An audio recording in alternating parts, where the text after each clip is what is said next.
So there was a girl who lived in the forest, and she was getting ready for her wedding. She had many final arrangements to make that day. She needed to go see the cake maker, the dressmaker. She also needed to go see the priest and go through her vows. Finally, in the evening, she would meet with her beloved. They would have tea, and they would revel in the wonderful celebration that was to be tomorrow. And then she would finally be in the arms of her beloved. She was overflowing with joy. But her mind was also very busy with her checklist. And so she set out to meet that first appointment, which was to the cake maker. But not very far into the forest, she was met with a surprise. A lion who was face to face with her, so close she could hear his breath. And in that moment, the cake maker was gone. The dressmaker, nowhere to be seen. Even the priest had dissolved. Even her beloved was not present. There was no time. There was no past. There was no future. There was no intention. And the teacher ends the story by saying, "Welcome the lion on your path." Now, we've had some lions on our path, haven't we, in the last year or so? I know collectively we can name quite a few, and maybe personally you might have some too. Collectively, of course, we've been dealing with the pandemic and all the things that are a part of that. You know, we were going about life with our busy checklist, right? The things that we had to do. And then suddenly, oh, we need to stay at home. We need to wear masks. We need to keep distance.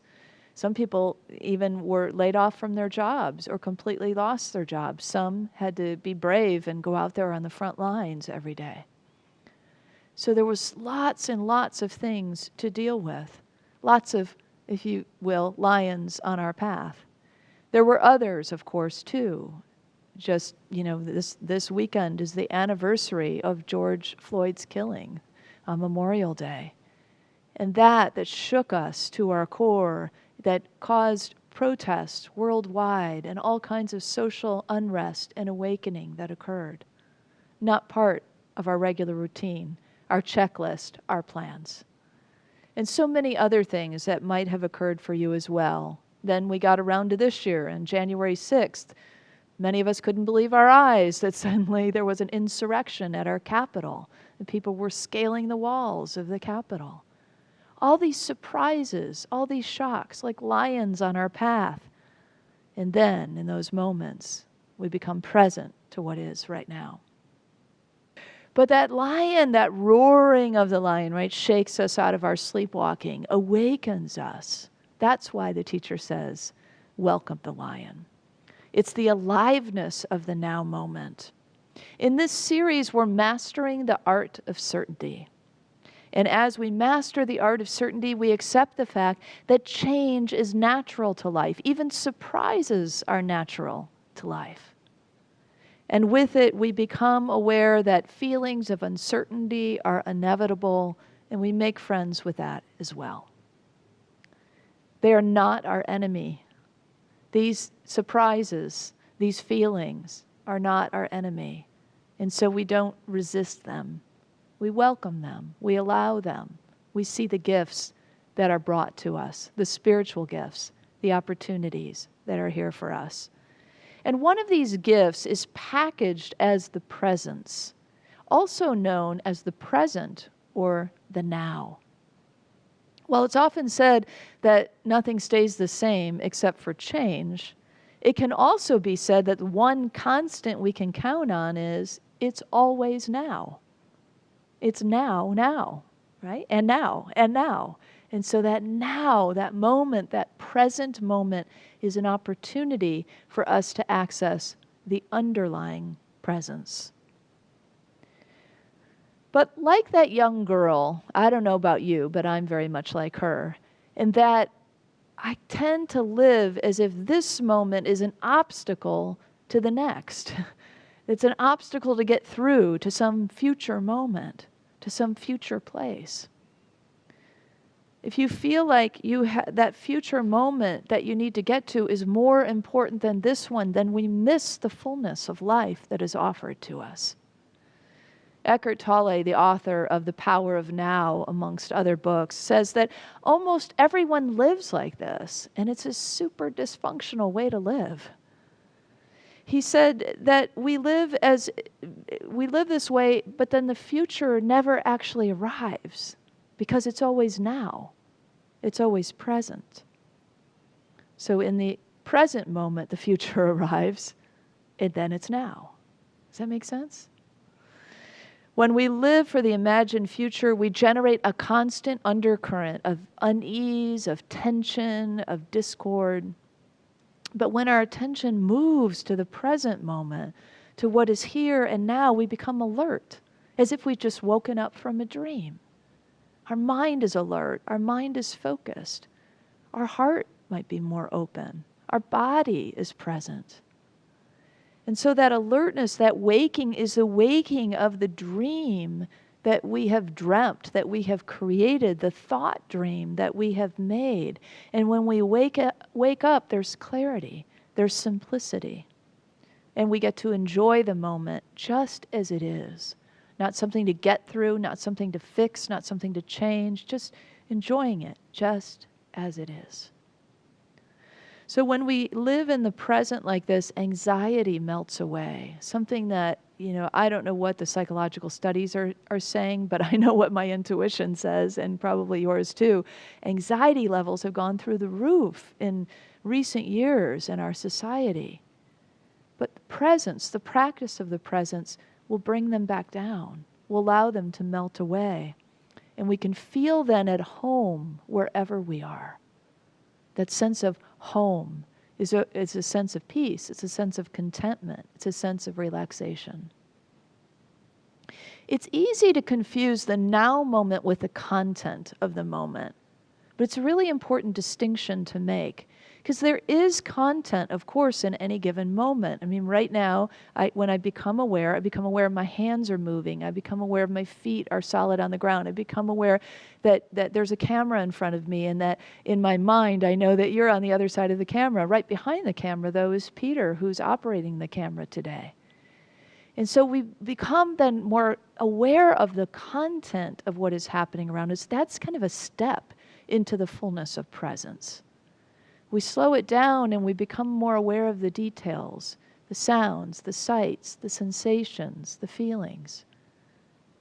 But what we're really tuning into in the now, what we're really referring to, is the divine presence through which all of these things spring and are animated and move.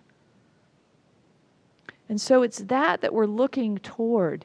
When we say my life, we're usually referring to something that we have constructed, a kind of identity maybe, or circumstances in our lives that we've created out of our thoughts and our perceptions and our feelings. And then we put it all together and we say, that's my life.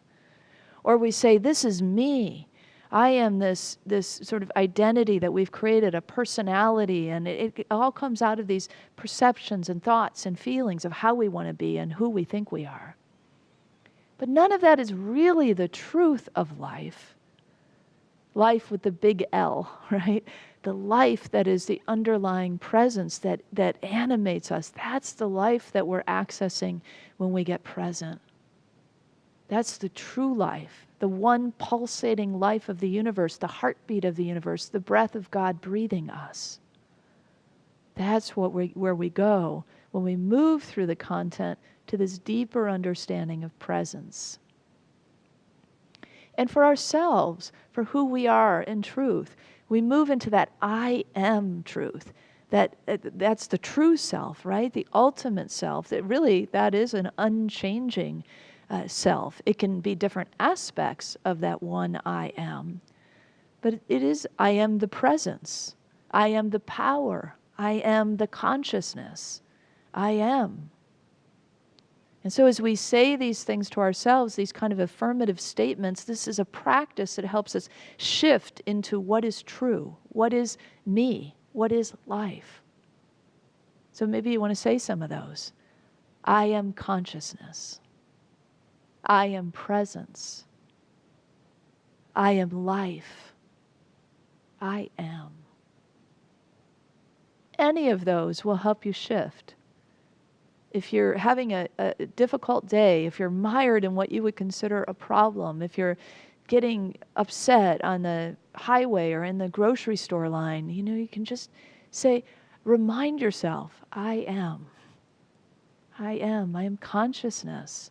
I am kindness. I am presence. And it can allow you to shift then into what is here now, that divine truth of who we are. There's untold power in this power of now as we begin to unpack it a little bit and steep in it a little bit more. And Faith Rivera, bless her heart, has a song that is right on cue, actually called Power of Now. Let's take a look.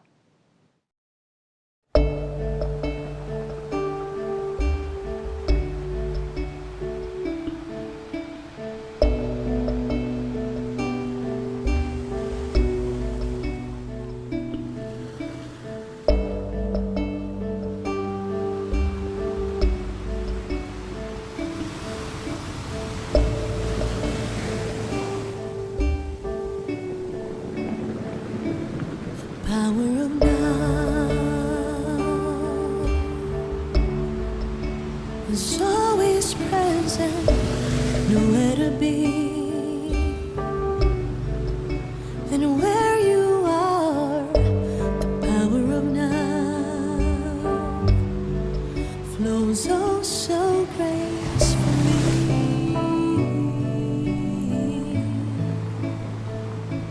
The power of now is always perfect, nothing to be than who you are. The power of now flows oh so easily.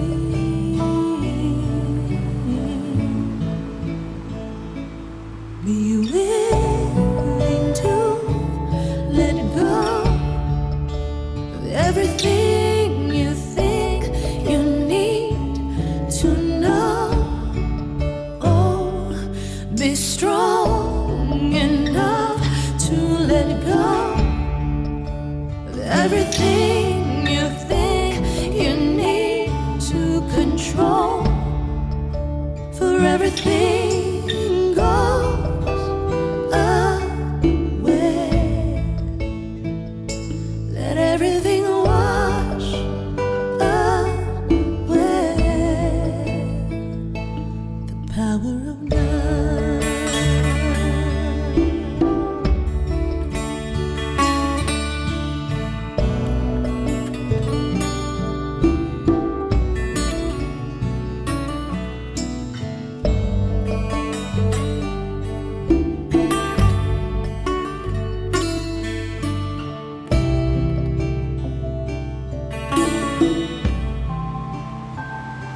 The power of now is ever flowing, connecting the soul to the world. The power of now unfolds so peacefully.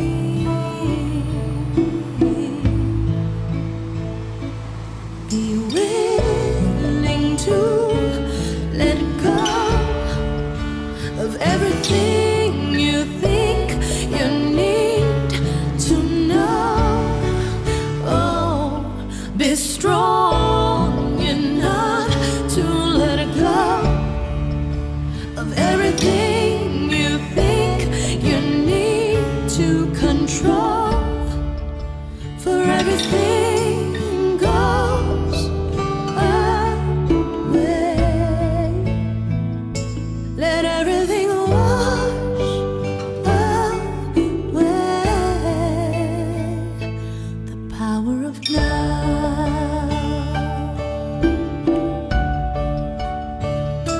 The power of now. The power of now.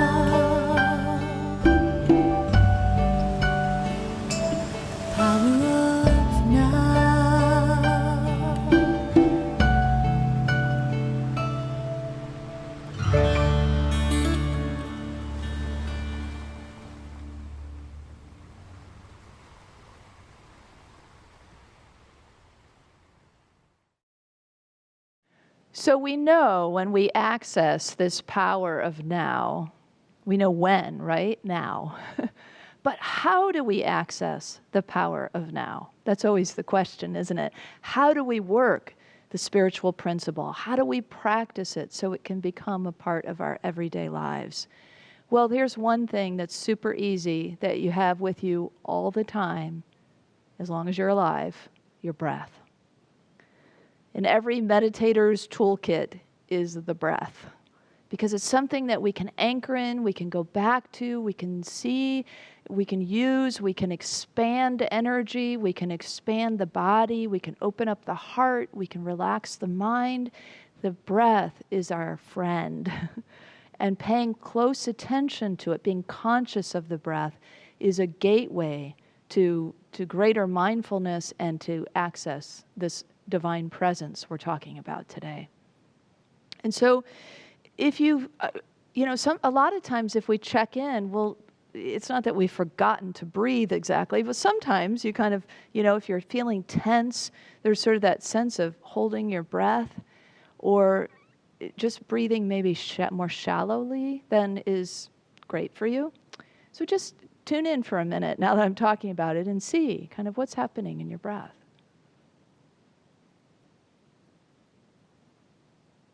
And so let's take a nice, conscious, deep breath together.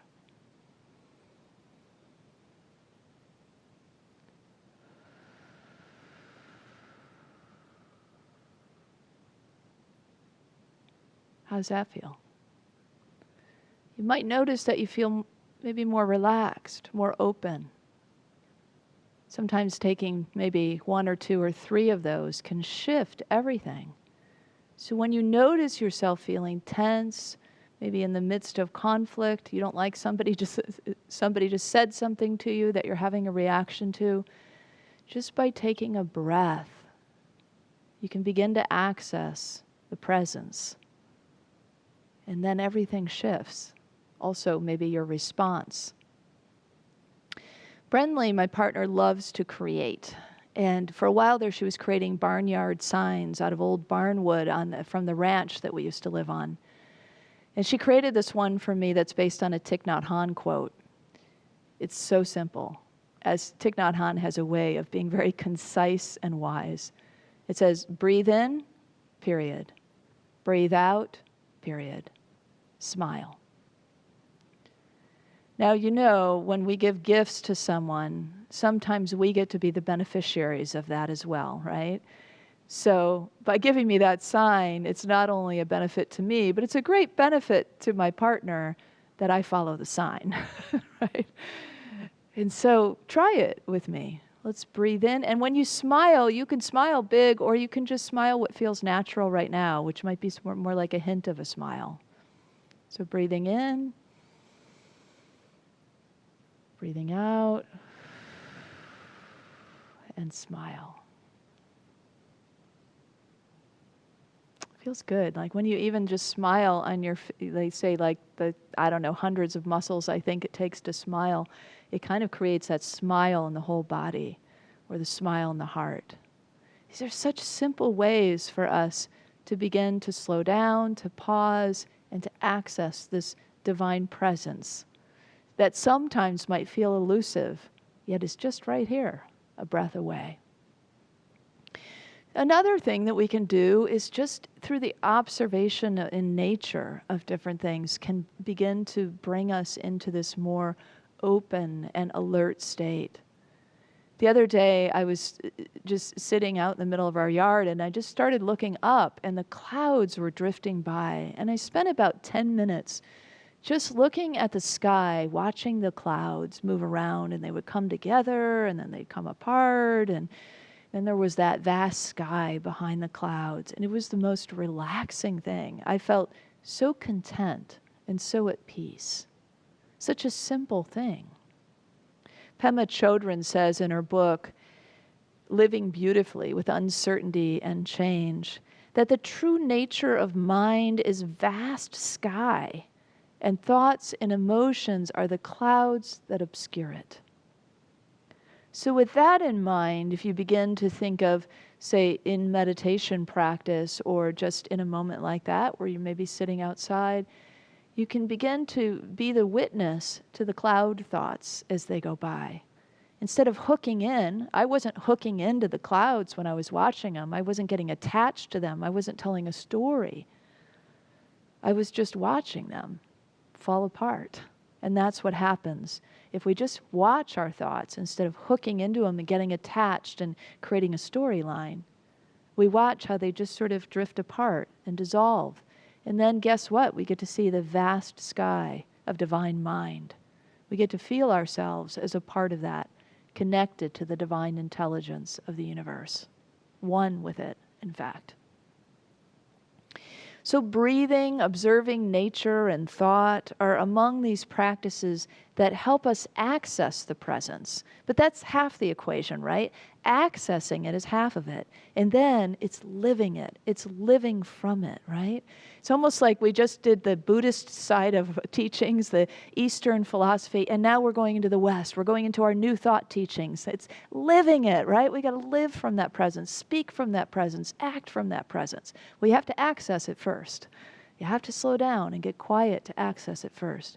But then we can show up in this way. The Sufi poet meets us right in the middle, Rumi. He says, it meets us in the middle of East and West, I mean. He says, only let the moving waters calm down, and the sun and the moon will be reflected on the surface of your being. Only let the moving waters calm down, the moving waters of thought. Let them calm down, and then you will be luminous, shining the divine light, nothing obscuring the vastness of who you are in truth. We show up luminous when we've calmed down these waters, and that is accessing the presence. But then we also become aware of the presence. We begin to feel the presence, and we begin to then live it, embody it, keep in touch with that feeling, that awareness in the midst of our activity, in the midst of our listening, in the midst of our speaking, in the midst of everything that we do in a lifetime, in a day. Practicing mindfulness helps us to be more skillful in the ways that we show up in the way, more skillful in our speech, more skillful in our actions. Shantideva says this. He offers this sage advice with, I feel like a little humor, especially at the end, but don't race to the end yet. When the mind is wild with mockery and filled with pride and haughty arrogance, and when you want to show the hidden faults of others, to bring up old dissensions or to act deceitfully, and when you want to fish for praise or criticize and spoil another's name, or use harsh language sparring for a fight, it's then, like a log, you should remain. I just love that. It just makes me giggle, and I have to remind myself to remain like a log sometimes. Maybe you do too. So I imagine many of you, like me, love words. You know, maybe you like to read, you like to listen to speeches or talks, you like to give talks, you like to write yourself. The love of the written word is something that's really common in our Western society. And yet it tends to fill our minds with a lot of information. So it's not that to access presence we have to give up our love of the written word or our engagement in it. But instead, if we tune into the spaces between the words. Eckhart Tolle talks about his books. He says the spaces between the words he has written are more important or just as important as the words themselves. And so it is with the spaciousness that we move into that presence. We realize that the space, the nothingness, is the space out of which the manifestation happens, right? So it's out of the pause that the right words come, or that the listening happens. It's out of that space between that launches into the co-creation that we want. If we don't have any spaciousness between thought or words, we're probably not going to have very clear thinking or very skillful words. So this aspect of spaciousness is really important. It's how the words will then arise out of the presence. It's also how we will listen with ears and a heart through the presence. Because the heart is a part of this too. It's not all about work with the mind, right? When we access presence, there is a sense of the sacredness of life that gets accessed. We recognize the sacredness in our hearts, and we feel gratitude for that. Our goddaughter Grace is visiting this weekend, and the first thing she did as soon as she jumped out of the car was she ran to us with this little plant, and she said, "I sprouted a bean." And she says, "I have this bean plant. Can we put it in the garden this weekend?" And we were, of course, all excited about that. And then she told us this fact, like it was something that we would have never, ever heard of, something I imagine she learned in school. And she said, "When plants breathe out, we breathe in what they breathe out. And when we breathe out, the plants breathe in what we breathe out." And we were all just sitting there marveling in the wonder of that we need the plants and the trees, and they need us. And that to plant this bean plant this weekend was a gift of life to us, and maybe to the bean as well. And so as we were in that sort of wonder, that childlike wonder, it just deepened into a sense of gratitude and looking around and noticing all the plants and the trees and the greenery around us, and wondering quietly and maybe silently within each of our hearts and minds at the sacredness of that symbiotic relationship, of the miracle of that, really. We're so grateful as we were all sharing some pizza together. And I was thinking about how, as wonderful as pizza is, the sacredness we had just shared, the marveling, the wonder, the gratitude, was far more fulfilling. It reminded me of when Jesus' disciples came to him and wanted to, "Aren't you hungry? Well, they didn't say that exactly, but, they went to get him food. And he said, "I have food that you know not of." This is the kind of food he was speaking of, spiritual food, food for the heart, food that knows that life is sacred and that feels that overflowing sense of wonder and gratitude. That's that reverence aspect of this. So the presence is practiced through the mindfulness, through the quieting of the mind, through the breath, through the affirmations, mantras, whatever practices we might use to get better at mindfulness. But then it is felt in the heart, and it is experienced right now, right in this moment. It's felt and seen as the miracle of breath. So mindfulness gives way to reverence, and both help us access and experience and live the presence. There was a middle school class. The teacher had asked the kids that day to make a list of the 7 wonders of the world.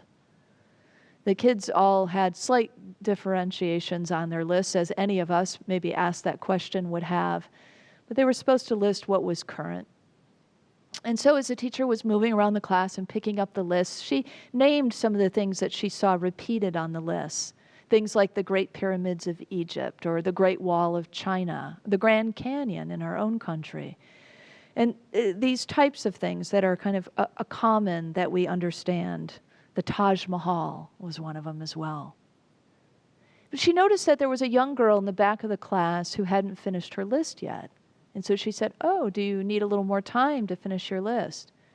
She said, "Yeah, I'm just having a really hard time making up my mind. I mean, there's so many." She said, "Well, why don't you read us what you have, and then we can all maybe help you out." She was a little hesitant, but she decided to go ahead and read it. And so she began. To touch, to taste, to see, to hear, to laugh, to love. The classroom was so quiet, you could hear a pin drop. Nobody needed to help that list. It's the things that we overlook as too simple, as too mundane, that are often the most profound and bring forth the most profound joys. It's the things that we take for granted, but when we live in the presence of these wonders, when we notice them and we feel them, we become again filled with that kind of reverence, and wonder, like a child again. We re-enter the sacredness of life and feel the gratitude and the fullness of what's available to us in these moments, to touch, to taste, to laugh. What a gift. So the more we live in the now, the more we experience this sort of profound joy of the simple things in life. When Eckhart Tolle's students tell him about all the problems they have in life, he encourages them from inside the now to ask again, but what is the problem now? Well, here's the breath. Here I am sitting. Here's that presence. Nothing, right? Even in the midst of something like a pandemic, what is the problem now? Well, suddenly those feelings of uncertainty aren't such a problem anymore. Suddenly the worries and the concerns that we have about sickness or even bodily death, they sort of dissolve because we're present in the now. All of that is a future construction of fear. And so in the now, there is no problem, ever. Once we drop into the presence, we are attuned again to that everlasting life, the connectedness, the alertness, the aliveness, the peace, the contentment. Feelings of uncertainty are because we fear what comes, of course, and no matter what arises now, we recognize in the content of our lives that it can arise out of that presence. It's just about shifting just a little bit, a breath, a moment. So it seems true that the one constant in life is change, and also true that in capital L life anyway, it is always, always now. And so even in the midst of uncertainty, we can be present, and this is our pathway to peace. I am at peace in the presence right now. Let's say that together. I am at peace in the presence right now. And so it is.